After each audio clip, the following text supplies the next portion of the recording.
All equity awards have to be properly approved. But does that mean that all equity grants have to be recommended up to the board or the comp committee for approval? Let's take a look at what the rules are. And let's start with an easy answer, which is Section 16 officers. In general, equity awards granted to Section 16 officers will be approved by a committee of non-employee directors. This ensures that the awards are exempt under Section 16. That's not the only way to ensure exemption, but there are definitely some advantages to relying on this exemption, and it's probably the one your company's going to rely on. When it comes to rank and file employees, you have a lot more flexibility. Under Delaware law, companies can delegate authority to approve equity awards to pretty much anyone. An individual can't approve equity awards granted to themselves, but other than that restriction, the board can delegate approval authority to pretty much anybody it wants to at the company. So, for example, the board might delegate authority to approve grants to the CEO of the company or to another officer like the chief HR officer or the CFO.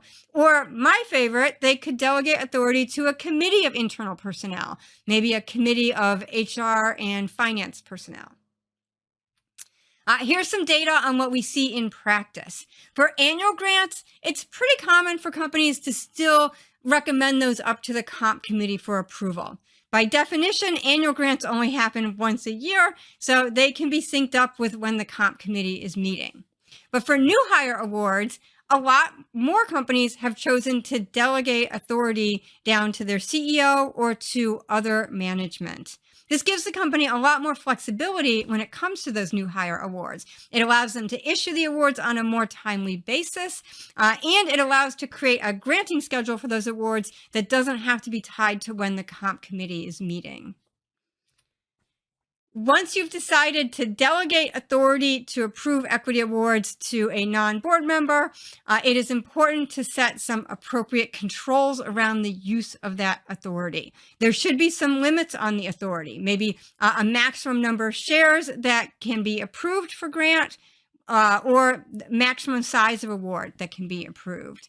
It is also important to have some separation of duties here. By that, I mean that the individuals who are making grant recommendations should not be approving their own recommendations. Those recommendations should go to somebody else for approval.